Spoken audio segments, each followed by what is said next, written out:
The movie introduces us to the quiet, intellectual world of Charlie Heller. Charlie isn't your typical spy. He works out of a cluttered, private shed in his backyard, filled with servers and monitors. He is a cryptographer for the CIA, a codebreaker.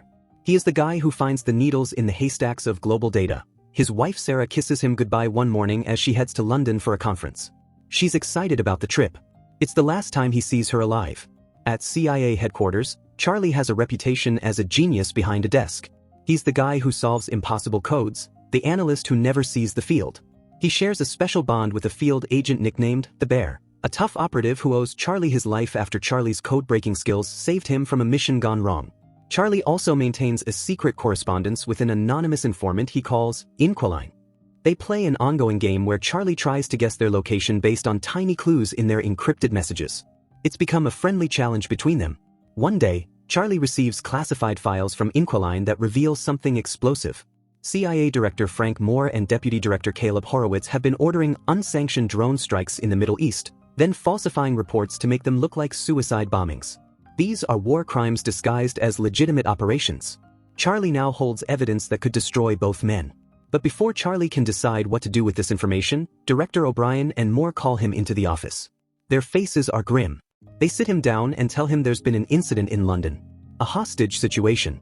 Charlie doesn't understand what this has to do with him until they show him surveillance footage. Armed terrorists storm a building. Sarah is there, attending her conference. The men take her hostage along with others. Charlie watches in horror. Then they execute her. His wife is dead. Charlie refuses to believe it. He demands to see more proof, insisting there must be a mistake. They show him more footage. There's no mistake. Days later, her body and belongings are returned to him. Among her things is a puzzle she'd bought as a gift for him, something she knew he'd love. He clutches it and breaks down completely, sobbing alone in his shed.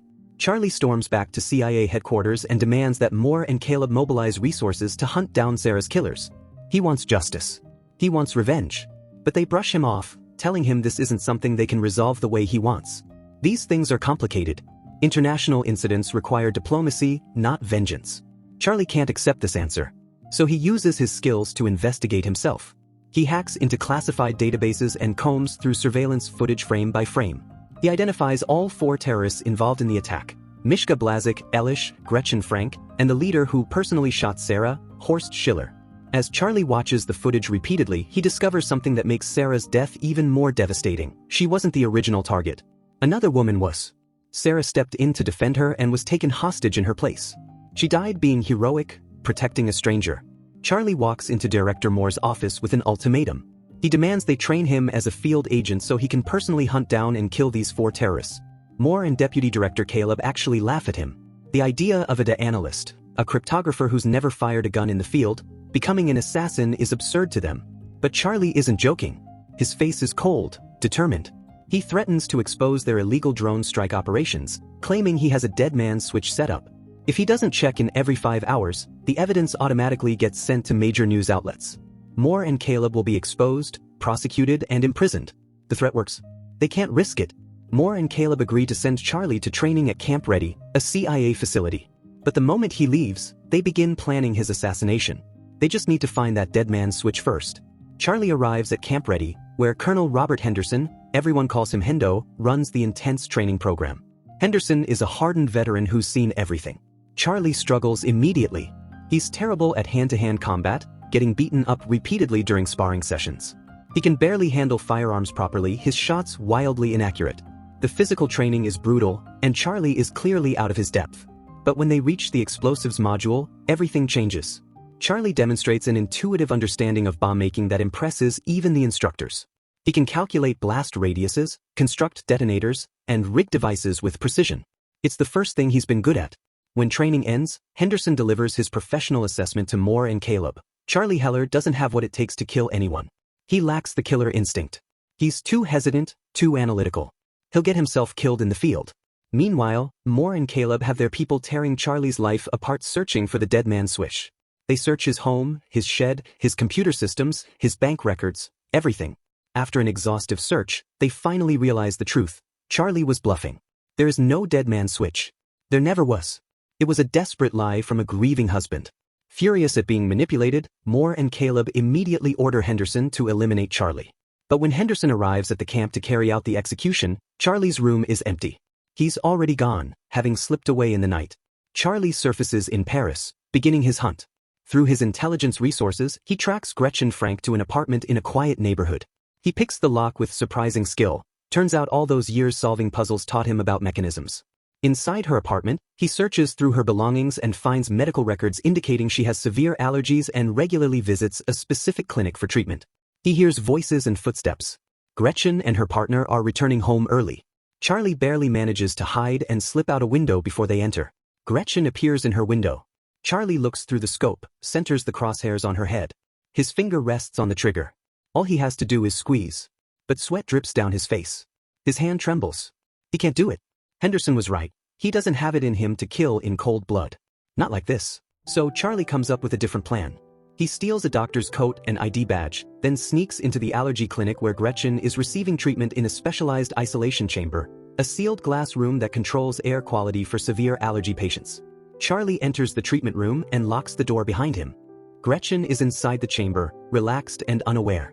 Charlie takes handfuls of concentrated pollen from the clinic supply and stuffs them into the air tube feeding into her chamber. Within seconds, Gretchen begins to react. Her breathing becomes labored. She gasps for air, clawing at her throat as anaphylaxis sets in. Charlie leans close to the glass and demands to know where Schiller is hiding.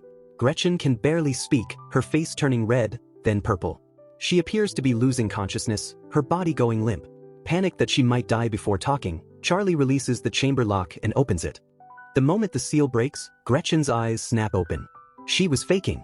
She launches herself at Charlie with shocking violence, attacking him with pure survival instinct. They crash through medical equipment, smashing into walls. Gretchen fights like a cornered animal, and Charlie realizes she's had combat training. He tries to restrain her, but she breaks free and runs for the exit. She bursts through the clinic door and runs into the street without looking. A car slams into her at full speed. The impact kills her instantly. Her body crumples on the pavement. Charlie grabs her phone from the ground and disappears into the gathering crowd before police arrive. In Marseille, Charlie is trying to extract information from Gretchen's phone when he spots Henderson in the distance. The stolen phone gave away his location. The CIA can track it. Charlie runs, sprinting through crowded streets and ducking into a busy nightclub. The music is deafening, lights flashing everywhere. Henderson pushes through the crowd behind him, closing the distance. Charlie is cornered at the bar with nowhere left to run. Henderson approaches, ready to complete his mission. But Charlie smiles slightly.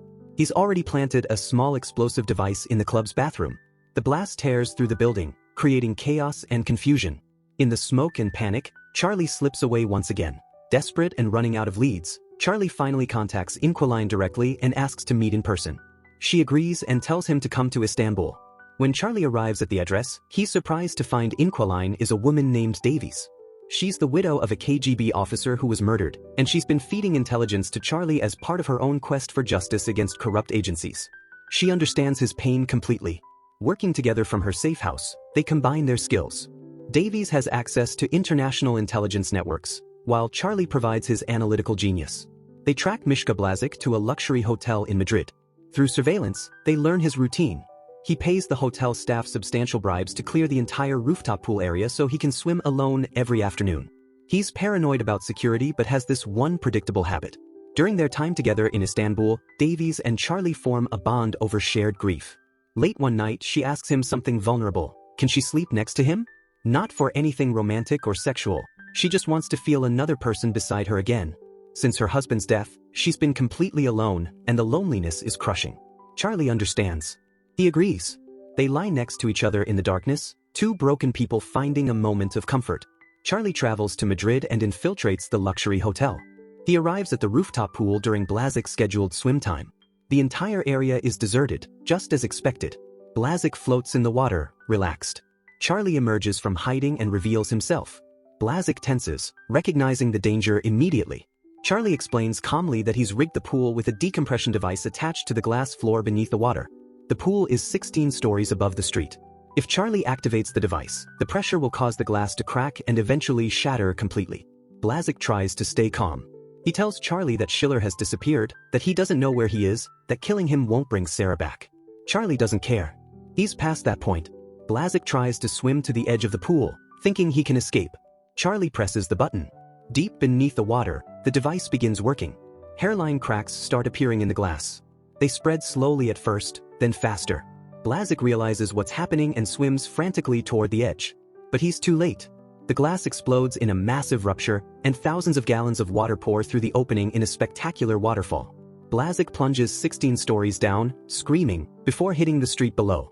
Charlie watches from above, then turns to leave. But Henderson has tracked him again. As Charlie heads for the exit, Henderson confronts him in the hotel corridor. Before Henderson can capture Charlie, an operative appears from nowhere and attacks Henderson. This man was sent by Director O'Brien, who's growing suspicious of Moore and Caleb's activities and wants to see what Charlie does next. Henderson and the operative fight viciously in the hallway, crashing through furniture. The operative manages to take Henderson's gun and shoots him in the chest. Henderson falls but isn't dead yet. With his last bit of strength, he shoots the operative, killing him. Charlie uses the chaos to escape yet again, leaving Henderson bleeding on the floor. Back in Istanbul, Charlie reunites with Davies. But Caleb has had enough.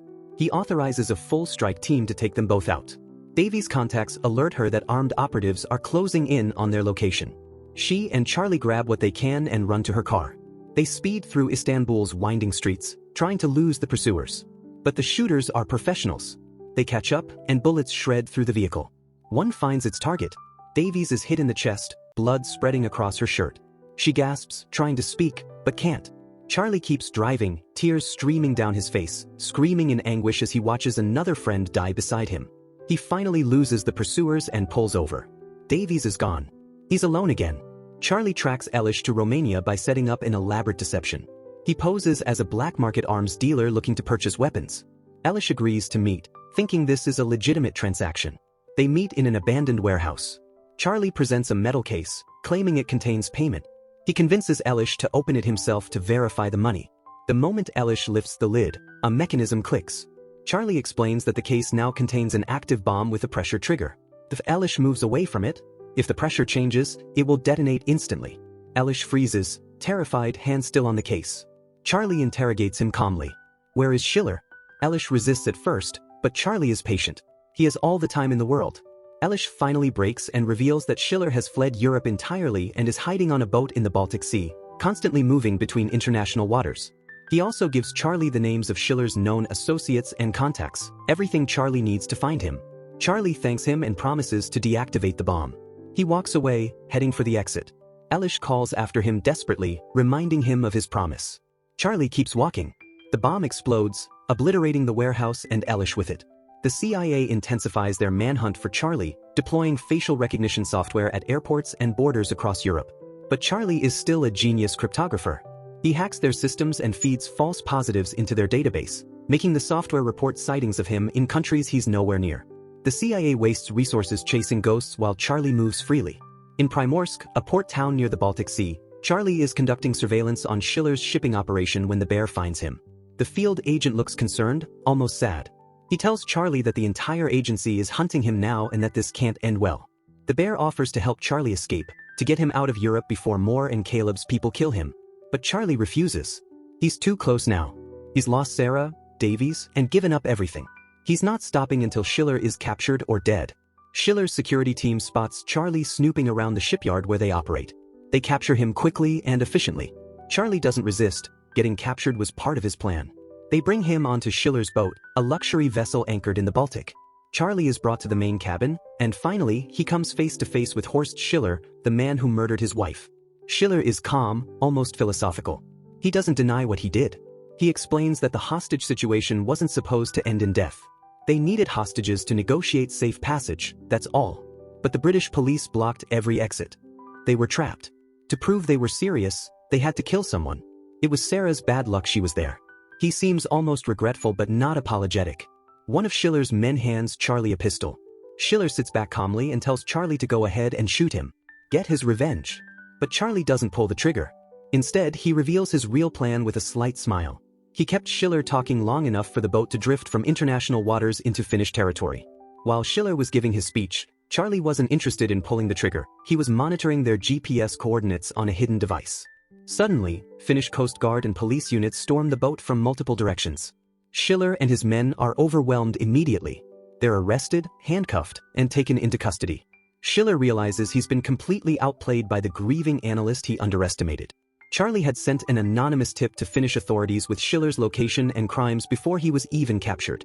Back in the United States, Director O'Brien holds a major press conference.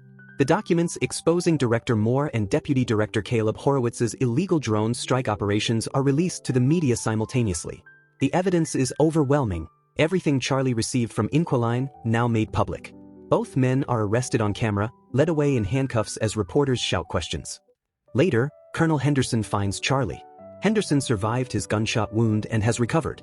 He approaches Charlie with newfound respect and admits he was completely wrong. He underestimated Charlie entirely. Henderson offers a genuine apology. Charlie visits Sarah's grave one final time. He places flowers and sits beside the headstone, telling her that it's finished. The people who killed her are either dead or in prison. He can finally let her rest. Back at his home, Charlie returns to his shed, the place where everything started.